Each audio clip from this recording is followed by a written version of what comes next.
our moral commitments shape our intellectual discoveries. Here's probably the most obvious example. Aldous Huxley, have you ever heard of him? He wrote the book Brave New World. He was one of the 20th century's most renowned intellectuals. He actually died on the same day as JFK and C.S. Lewis, November 22, 1963.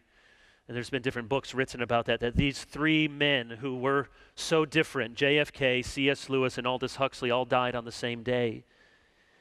In a moment of candor, here's what Huxley said about his own nihilism.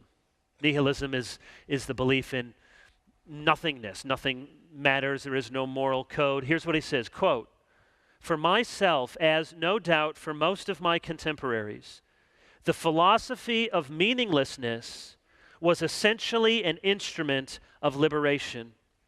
The liberation we desired was simultaneously liberation from a certain political and economic system and liberation from a certain system of morality. We objected to the morality because it interfered with our sexual freedom." One of the greatest intellects considered of the 20th century, there in a moment of candor, said, yeah, we had moral commitments. We had a way that we wanted to live. We had a freedom. We had a liberation we had embraced, and we developed a system that supported it. We think unbelief leads to immorality, and it can. But more often, I would argue, immorality leads to unbelief. Or to put it another way, unbelief is usually moral before it is intellectual.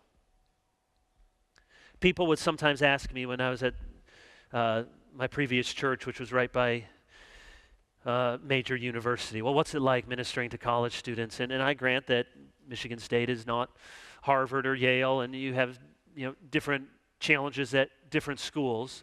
There's plenty of smart people there, and people would ask, well, what's it like? How do you minister to college students? And what are the apologetic answers that you need to give people? And yet, some of that can be helpful, for sure. But you know what? Most college students are not coming to Christ. It's not because they're reading Jean-Paul Sartre. It's not even because they've been steeped in Bart Ehrman. It's because they'd say, well, that sounds okay for you, but I kind of want to get drunk and hook up this weekend. I got things that I want to do. I got parties I want to go to. I got fun that I want to do. I have a certain way to live. Oh, that's fine. You do your Christian thing. If that works for you, you can do whatever. But I'm not going to walk in this. They prefer darkness to light. Of course, they don't call it darkness, but that's what it is.